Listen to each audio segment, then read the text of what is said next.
Pernah nggak sih Anda menyadari kalau ribuan jam pengalaman profesional Anda itu kemungkinan besar ya bakal musnah tak tersisa pas Anda pensiun nanti? Iya, menguap begitu saja. Betul.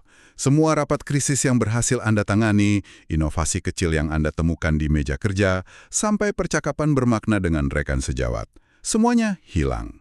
Nah, misi penelusuran mendalam kita kali ini adalah membongkar rahasia itu. Tepat sekali. Bagaimana mengubah pengalaman sehari-hari yang rasanya sederhana menjadi sebuah warisan intelektual yang permanen. Ya, dan sumber materi kita hari ini sangat menarik. Kita akan membedah sebuah catatan dari sesi berjudul Pelatihan Menulis Buku Antologi Guru PAI. Yang disampaikan oleh M. Samsul Wardani A, MPD, atau biasa dipanggil Pak Syam, pada tanggal 9 April 2026. Nah, pas mendengar judulnya, Anda di rumah mungkin mikir, tunggu dulu, saya kan bukan guru agama, buat apa saya mendengarkan ini? Pasti banyak yang berpikir begitu. Kan, tapi jangan buru-buru menekan tombol lewati. Konsep inti yang ditawarkan dari materi ini tuh sangat relevan bagi siapa saja. Entah Anda manajer, insinyur, atau wirausahawan yang ingin mendokumentasikan keahlian tapi merasa nggak punya bakat nulis. Atau merasa nggak punya waktu. Itu alasan klasik yang paling sering kita dengar. Bener banget. Jadi, mari kita bedah ini bersama. Bayangkan rutinitas harian Anda di tempat kerja itu bukan sekedar pekerjaan biasa, melainkan bahan baku untuk membangun sebuah peradaban. Terdengar ambisius? Sangat ambisius. Tapi memang itulah yang akan kita bahas. Nah, mari kita mulai dari landasan filosofisnya. Di materi ini, ada gagasan tentang menulis untuk peradaban. Coba jelaskan sedikit tentang ini. Oke, jadi materi ini menempatkan peran seorang guru dan sebenarnya profesional pada umumnya, bukan cuma sebagai penyampai informasi harian, Tapi sebagai apa? sebagai pewaris ilmu. Ini didasarkan pada pandangan spiritual yang kuat. Di materi ini diangkat poin dari Al-Quran, spesifiknya surah Al-Alaq ayat 4-5. Oh, yang membahas tentang Allah mengajar manusia dengan pena itu ya? Betul sekali. Ditambah lagi dengan konsep hadis tentang ilmu yang bermanfaat. Jadi, menulis di sini tidak lagi dianggap sebagai beban kerja, melainkan sebagai amal jariah ilmu. Amal jariah ilmu. Saya suka banget istilah ini. Di materinya bahkan ada tagline khusus kan untuk pelatihan ini? Ya, tagline-nya berbunyi, guru mengajar di kelas, guru menulis untuk peradaban. Wow, guru menulis untuk peradaban. Gini, kalau saya boleh kasih analogi, ini tuh ibarat kita membuka rekening investasi tanpa batas. Menarik. Coba jelaskan maksudnya. Ya, kalau kita cuma mengajar atau berbicara di ruang rapat, manfaat dari kata-kata kita itu selesai saat kelas atau rapatnya bubar. Mengandalkan ingatan orang lain itu sangat rentang kan? Pasti. Ingatan manusia itu terbatas. Nah, tapi dengan menulis, ini adalah amal jariah. Ibaratnya dividen dari ilmu yang kita bagikan itu terus mengalir bahkan saat kita sedang tidur lelap. Tulisan kita bisa dibaca orang di kota lain 10 tahun dari sekarang. Analogi investasi yang sangat tepat. Dan secara analitis, mengapa hal ini penting? Selain manfaat spiritual tadi, menulis itu menciptakan apa yang kita sebut sebagai jejak intelektual. Jejak intelektual, maksudnya seperti portofolio gitu. Betul. Di era sekarang, kredibilitas itu sangat penting. Sebuah tulisan yang diterbitkan berfungsi sebagai portofolio profesional bagi penulisnya. Itu menunjukkan cara Anda berpikir, bukan cuma mencantumkan jabatan di resume. Masuk akal. Tapi ini memunculkan satu pertanyaan besar. Kalau menulis itu kekuatannya sebesar itu untuk peradaban dan untuk karir, kenapa banyak orang takut banget memulainya? Bukankah menulis buku itu rasanya sangat berat? Sangat berat. Bayangan duduk berbulan-bulan sendirian menghadap komputer itu mengintimidasi siapa saja. Tapi, materi Pak Syam ini menawarkan sebuah jalan pintas. Jalan pintas. Apa itu? Buku antologi. Antologi. Oke, mari kita kupas ini. Buku antologi itu pada dasarnya buku yang berisi kumpulan tulisan dari beberapa penulis dalam satu tema besar, ya? Tepat. Misalnya antologi pengalaman mengajar, refleksi pendidikan, atau kisah inspiratif di tempat kerja. Dan kenapa ini dianggap sebagai jalan pintas? Karena ini menurunkan beban penulis secara drastis, terutama bagi pemula. Anda tidak perlu menulis 200 halaman sendirian. Jadi beban menulisnya jauh lebih ringan. Benar. Dan ini adalah sarana yang luar biasa untuk belajar proses penerbitan tanpa tekanan penuh. Secara psikologis, ini sangat efektif untuk membangun kepercayaan diri. Ngomong-ngomong soal psikologis, ini mengingatkan saya pada analogi memasak. Kalau kita menulis buku solo, itu ibaratnya kita harus menyiapkan hidangan 5 menu sendirian untuk pesta besar. Wah, itu bikin stres pastinya. Banget, sangat mengintimidasi. Tapi kalau antologi, ini tuh kayak acara makan malam potluck. Potluck! Iya, Anda cuma perlu membawa satu piring hidangan terbaik Anda, mungkin resep andalan Anda, lalu digabungkan dengan milik orang lain di atas meja. Dan voila, jadilah sebuah pesta besar yang utuh. Saya sangat setuju dengan analogi potluck itu. Sangat pas. Kerja kolektif dalam antologi ini pada dasarnya menghilangkan rasa terisolasi yang seringkali melumpuhkan penulis pemula. Karena kita tahu ada naskah orang lain yang menopang buku itu ya. Betul. Jaring pengamanan sosialnya ada. Oke, konsep potluck ini sangat masuk akal. Tapi pertanyaan menjebak selanjutnya adalah, hidangan apa yang harus kita bawa? Maksudnya ide tulisannya dari mana? Iya, karena banyak dari kita merasa rutinitas harian kita itu membosankan.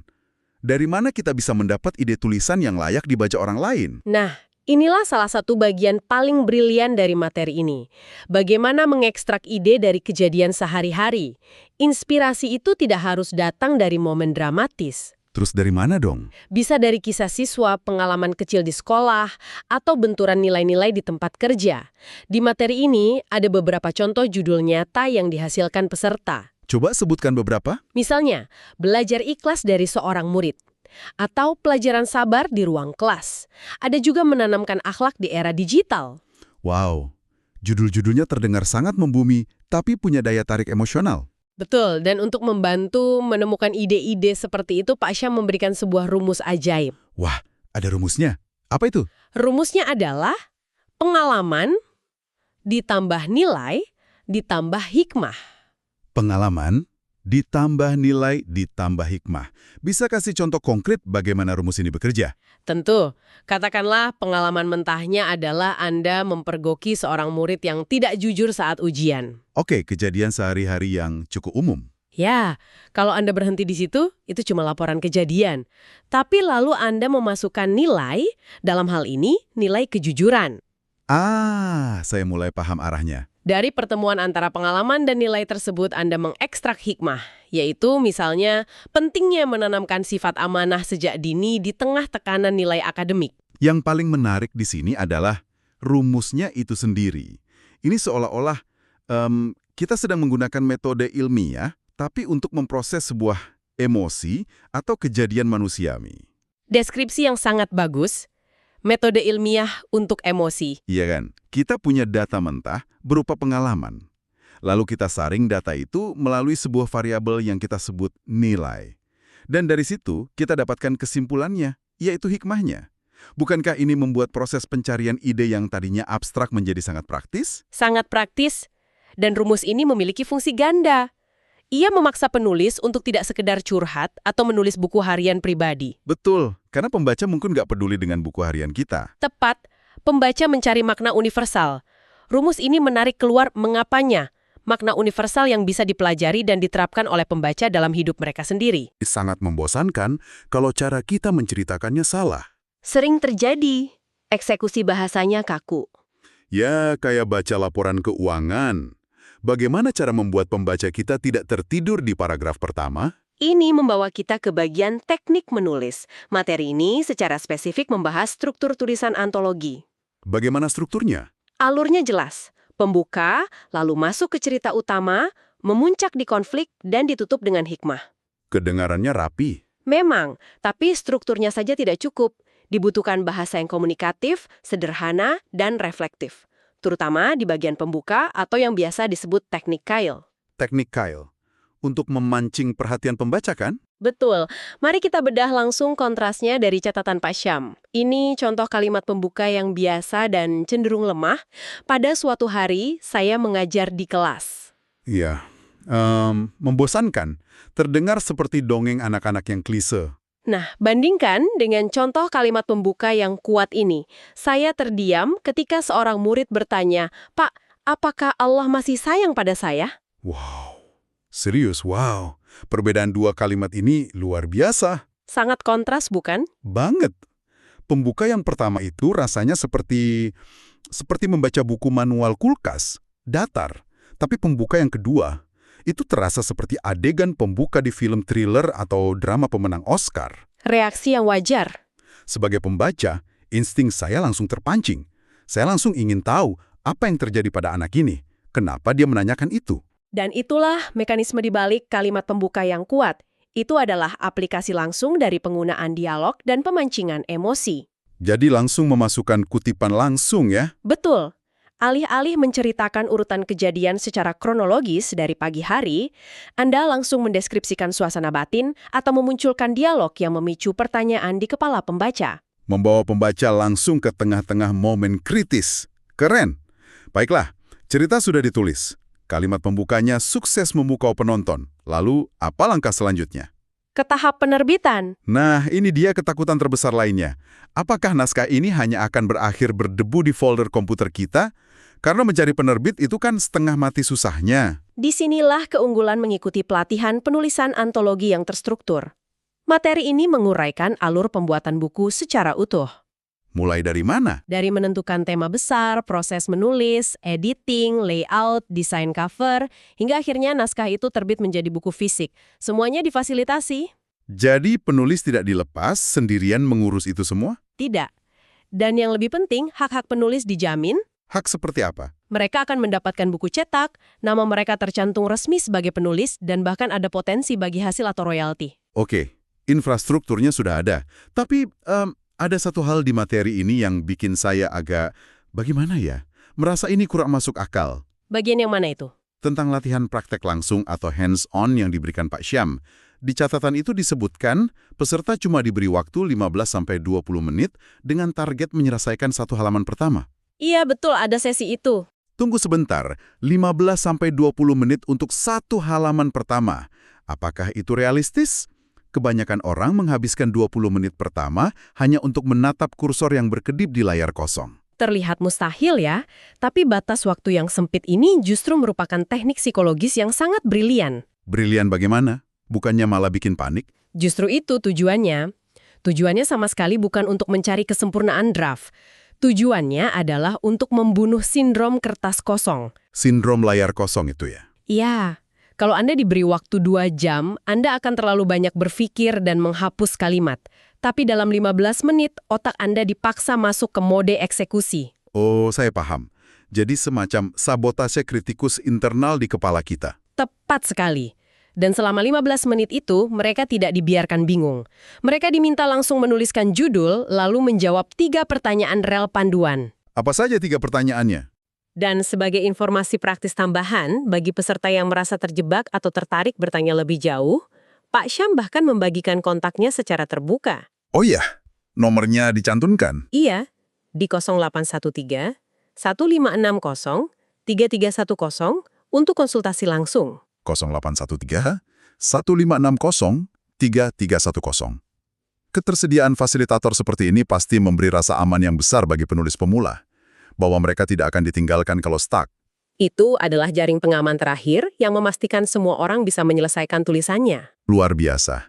Penelusuran kita hari ini benar-benar membuka mata. Mari kita rangkum sedikit perjalanan kita. Kita mulai dari anggapan bahwa menulis adalah tugas soliter yang berat. Yang kemudian kita ubah menjadi konsep makan malam potluck melalui antologi. Ya, mengubah beban menjadi kolaborasi. Lalu kita belajar menggunakan rumus, pengalaman ditambah nilai ditambah hikmah. Untuk menemukan ide dari keseharian. Kemudian kita memancing emosi pembaca di kalimat pertama dengan membuang kalimat membosankan dan langsung masuk ke dialog krisis. Dan terakhir, praktik 15 menit yang ekstrim tapi efektif. Rangkaian metode yang sangat komprehensif. Sangat. Sebagai penutup dari sesi bedah materi ini, adakah pesan kunci dari catatan M. Syamsul Wardani yang bisa kita renungkan?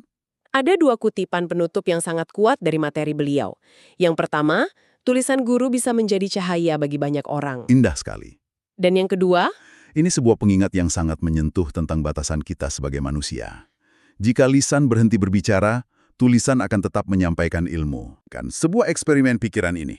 Bagaimana jika setiap interaksi harian Anda hari ini, rapat yang Anda pimpin, cara Anda menenangkan klien yang marah, atau obrolan santai syarat makna dengan rekan kerja, tiba-tiba direkam dan dikumpulkan menjadi sebuah antologi untuk dibaca oleh anak cucu Anda kelak? itu akan mengubah segalanya. Betul. Apakah mengetahui fakta bahwa tindakan Anda sedang didokumentasikan, itu akan mengubah cara Anda berinteraksi dengan orang-orang di sekitar Anda hari ini? Apakah Anda akan memilih kata-kata yang lebih baik? Memberikan hikmah yang lebih dalam? Selamat merenung. Jangan biarkan pengalaman berharga Anda menguap begitu saja. Ubahlah menjadi warisan.